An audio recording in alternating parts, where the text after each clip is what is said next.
Bonjour à tous et bienvenue sur ma chaîne pour une nouvelle vidéo. Cette vidéo aujourd'hui sera un bilan de lecture de l'année 2021. Je vous parlerai de mes très bonnes lectures, mais très rapidement parce qu'il y en a quand même pas mal. J'ai eu 3 coups de cœur l'année dernière. Je vous parlerai également du seul abandon que j'ai fait et des 3 déceptions que j'ai eu. Ça, je vous en parlerai un petit peu plus en détail juste après. Et bien, c'est parti! Alors, pour commencer, l'année dernière, en 2021, j'ai lu 76 livres, tous des romans. J'en ai lu 10 de plus qu'en 2020. Donc, c'est plutôt pas mal. Je suis contente, même si je ne lis pas pour battre des records. Voilà. J'avais un bon rythme de lecture l'année dernière qui, pour l'instant, cette année, n'est pas encore au rendez-vous, mais on n'est qu'au début de l'année, donc ça s'améliorera, c'est sûr. Alors, je vais d'abord vous parler, je pense, de mon abandon. Je vais d'abord parler des plus mauvaises choses maintenant, et puis on continuera de mieux en mieux jusqu'au coup de cœur.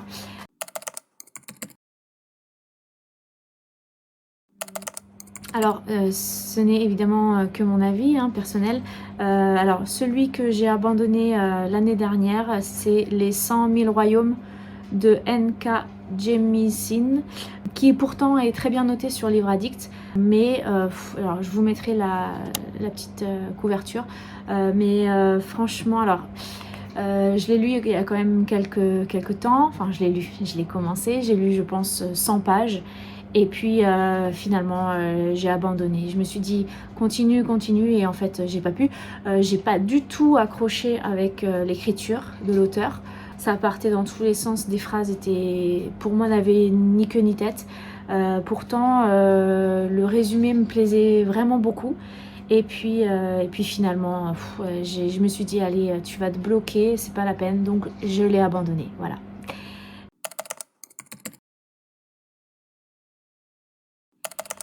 Ensuite, en ce qui concerne les déceptions, j'en ai eu 3, dont un qui fait partie des coups de cœur de beaucoup de gens sur les réseaux. C'est L'or d'Alexandra Bracken, qui a été édité aux éditions de Saxus.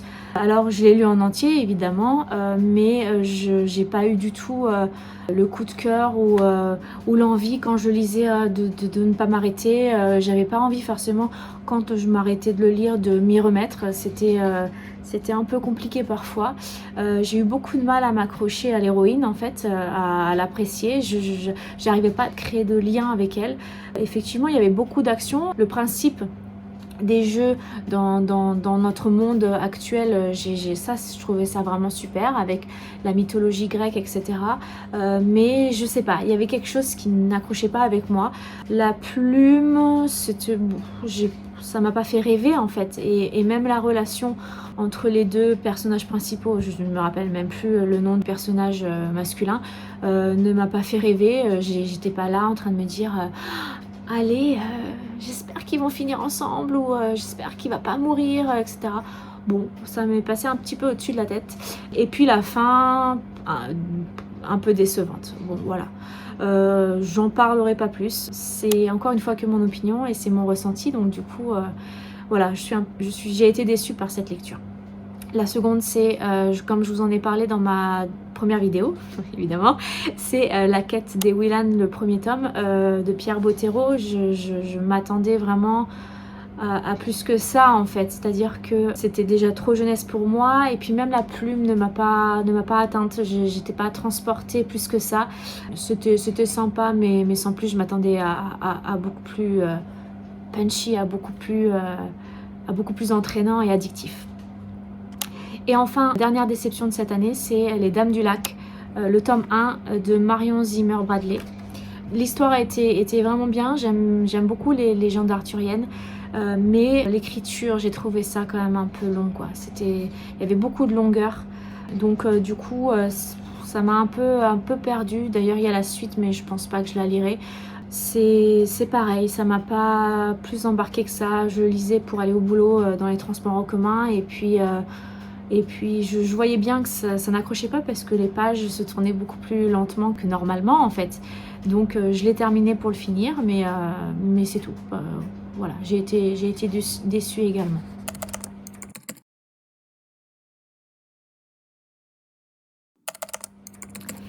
Alors maintenant, on va passer aux très bonnes lectures pour ensuite finir avec les coups de cœur.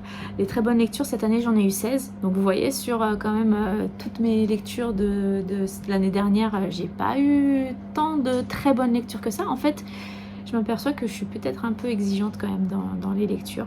On verra cette année comment ça va aller. Alors, la trilogie du Tearling, je vous en ai parlé déjà dans la première vidéo, d'Erika Johansson, qui je l'ai mis dans très bonne lecture, mais j'aurais pu le mettre dans le coup de cœur. J'ai beaucoup aimé. Je vous en ai parlé déjà, donc je ne vais pas approfondir le sujet, mais franchement c'est une super trilogie. L'écriture, j'adore, je la trouve vraiment très fluide, très... Les descriptions, moi d'habitude j'aime pas trop quand il y a 50 milliards de descriptions. Les descriptions qu'il pouvait y avoir, vraiment ça posait le décor. J'ai beaucoup apprécié. Donc je vous conseille de le lire si vous ne connaissez pas cette trilogie. Ensuite, L'Antidote mortel, le tome 1 de Cassandre Lambert, et je vous en ai également parlé dans ma première vidéo. Donc l'écriture... très direct, encore une fois, les personnages vraiment sympas et ils ont beaucoup de péripéties, donc on ne s'ennuie pas du tout dans ce livre là. Ensuite, L'Héritage des rois passeurs de Manon Fargeton, j'ai beaucoup aimé, c'était très original, moi j'ai trouvé, et l'écriture était vraiment bien. D'ailleurs je sais qu'elle en a écrit pas mal et j'ai hâte de découvrir d'autres romans d'elle, de cet auteur. J'espère que j'aimerai tout autant. Ensuite, L'Anomalie d'Hervé Le Tellier, bon, ça je vous en ai parlé aussi dans la première vidéo, donc je ne vais pas approfondir. Si vous voulez connaître mon avis, vous n'aurez qu'à cliquer sur la première vidéo, qui a reçu le prix Goncourt en 2020 et que j'ai vraiment beaucoup aimé.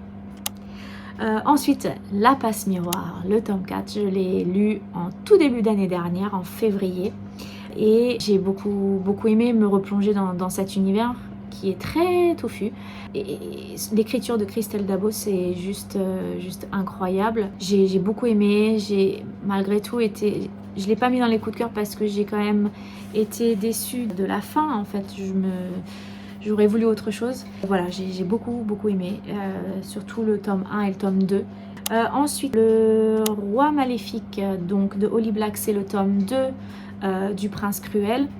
J'ai également beaucoup apprécié. J'attends d'ailleurs vraiment la sortie du 3e tome, La Reine sans royaume, je crois que ça s'appelle. Et j'ai vraiment beaucoup aimé l'évolution des personnages, surtout l'évolution de la relation entre Jude et Cardan, mais j'en parlerai après puisque, bon, comme vous vous en doutez, le tome 1 figure dans mes coups de cœur de l'année 2021. Ensuite, eh bien, un livre de David Walliams qui écrit des romans, des livres vraiment jeunesse, mais que je trouve loufoque et vraiment super bien présenté. D'ailleurs, je vais vous montrer quelques pages, je vais chercher le livre. Alors, c'est ce livre-là.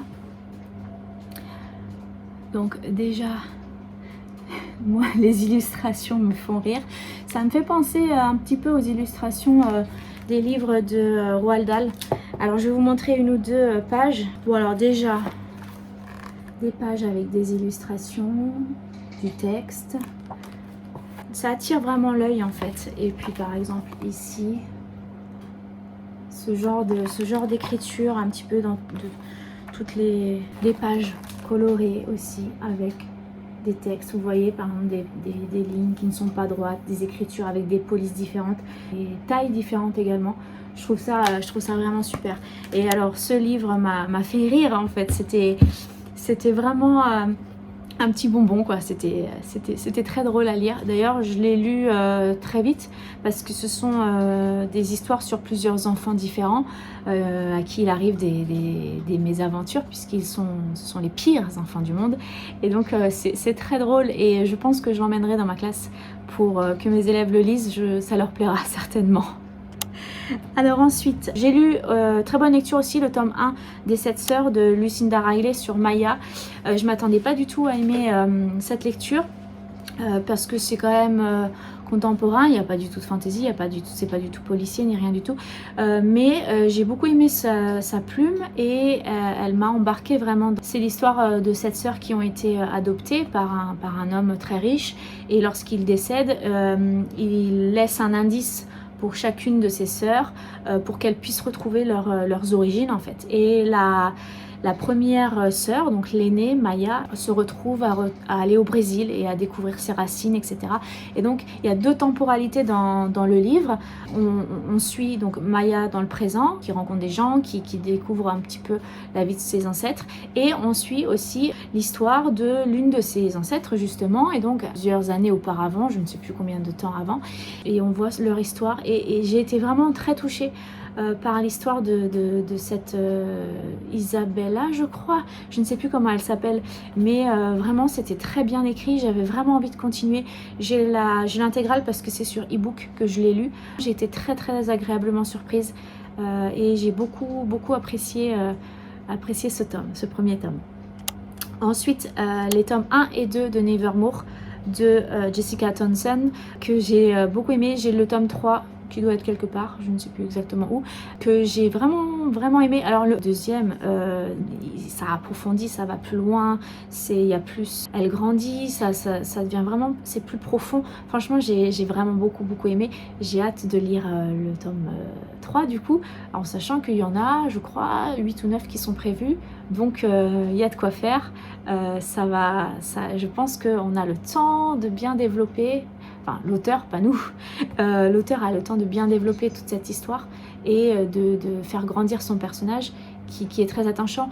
L'univers qu'elle a inventé est vraiment, il y a des personnages truculents qui sont vraiment super quoi. Alors, donc du coup, j'ai hâte de lire le tome 3. Ensuite, Serpent and Dove de Shelby Mahurin, j'ai aussi beaucoup aimé, j'attends la suite également, ça c'est sûr que je l'achèterai, que je le lirai. C'était vraiment addictif, c'est-à-dire que j'ai commencé et en 2 jours je l'avais fini parce que j'avais envie de connaître la suite, de connaître l'évolution des relations entre les personnages, ce qui allait se passer, comment ils allaient s'en sortir, etc. Et la fin me donne vraiment envie de lire la suite. Ensuite, Sorcery of Thorns de Margaret Rogerson. J'ai également beaucoup aimé cette histoire avec les livres qui ont des pouvoirs, qui se réveillent, qui sont maléfiques, etc. Donc ouais, j'ai beaucoup aimé ce trio de personnages qui sont vraiment tous différents les uns des autres, mais complémentaires. Et il y a Elisabeth, donc l'héroïne, qui se retrouve accusée à tort d'avoir déclenché un cataclysme en ayant soi-disant libéré un livre maléfique qui a détruit et qui a tué des gens, et donc elle se retrouve accusée et elle va devoir prouver qu'en fait ce n'est pas elle. Elle va se retrouver avec Nathaniel Sorn et son serviteur Silas, et tous les 3 ils vont finir par s'allier en fait pour pouvoir découvrir un complot qui a été fomenté il y a des siècles de cela, et c'était vraiment bien. C'était un one shot, donc un seul livre, donc on connaît la fin de l'histoire. Il y avait pas mal de rebondissements et c'était vraiment haletant en fait. Et ensuite, dans mes dernières très bonnes lectures, j'ai le tome 1 et le tome 2 de Akotar, donc Un palais d'épines et de roses. J'avais beaucoup hésité en fait, et j'ai lu le 1 et j'avais vraiment beaucoup aimé. Après je me suis fait spoiler malheureusement le tome 2 en suivant quelqu'un sur YouTube en fait, avec les différentes relations qu'il peut y avoir. Donc du coup j'ai pas été si surprise que ça quand j'ai lu le tome 2 malheureusement, mais après c'est pas un coup de cœur, mais c'était bien, je vais lire la suite, ça c'est sûr. Et oui, c'est vrai qu'on dit que ça a été d'abord classé en littérature de jeunesse. Bon, dès le tome 2 déjà on sent que c'est plus trop jeunesse, hein, c'est plutôt adulte, puisqu'il y a quand même des scènes assez chaude, si vous comprenez. Donc c'était bien. J'ai beaucoup plus apprécié le 2 que le 1, donc je sais pas ce que donnera le 3, que je n'ai pas encore acheté mais qui est dans ma wishlist. Et voilà pour les très bonnes lectures. Et maintenant pour mes 3 coups de cœur de l'année 2021.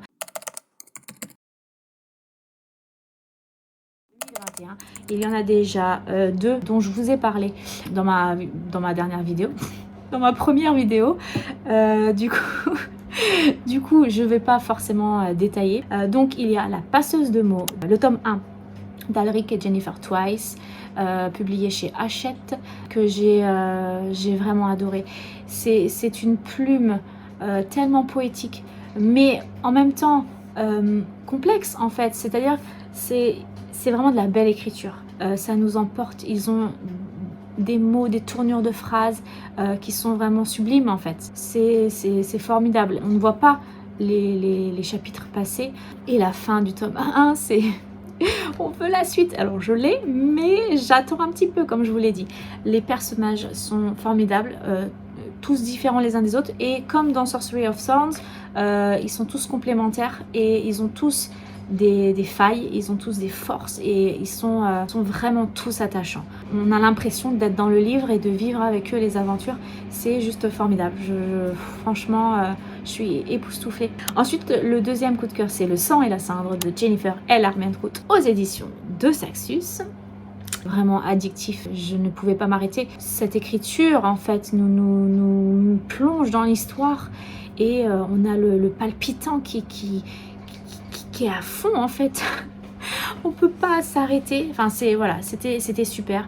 Les personnages, j'ai beaucoup apprécié. Alors, j'ai trouvé un peu avant la fin quand même ce qui allait se passer à la fin, mais ça ne m'a pas gâché ma lecture en fait. Et vraiment, la fin, la dernière page, on reste. Heureusement que j'étais assise quand je lisais parce que sinon je serais tombée par terre quoi. Donc, on veut la suite et c'est bientôt. Et le dernier, c'est donc, je vous en ai parlé tout à l'heure, c'est le tome 1 de Holly Black, c'est Le Prince Cruel, qui a été une belle découverte pour moi. Coup de cœur, oui, parce que j'ai vraiment beaucoup aimé le monde qu'elle a imaginé avec les failles, les différents pouvoirs qu'il pouvait avoir, le fait que l'humain pouvait y aller, et puis... Et la relation entre les différents personnages qui peuvent pas se blairer au début, hein, c'est un enemies to lovers. Merci mon accent anglais. Et alors je me suis pas forcément beaucoup identifiée ou attachée au personnage principal, mais les relations qu'elle avait avec les autres, je me suis dit elle en a chié un peu quand même quoi. Enfin c'était pas évident et elle arrive quand même à s'en sortir, à se trouver une mission, voilà, une mission. Et quand j'ai fini le 1, j'avais vraiment envie de lire le 2, donc du coup je pense que c'était vraiment un coup de cœur, un petit coup de cœur par rapport aux deux autres, mais un coup de cœur quand même. Et voilà, vous dites-moi aussi en commentaire si vous voulez quel est votre livre coup de cœur de l'année dernière, votre abandon si vous en avez fait, ou une déception. Ça m'intéresse de voir un peu ce que vous avez lu et ce que vous en avez pensé. C'est toujours intéressant. N'hésitez pas à me l'indiquer. Et puis je vous souhaite une très bonne journée. Ah, et j'ai oublié de vous souhaiter une très bonne année aussi, 2022, pleine de découvertes livresques et d'aventures, de poésie, tout ça. Et je vous dis à très bientôt pour une prochaine vidéo. Bye bye!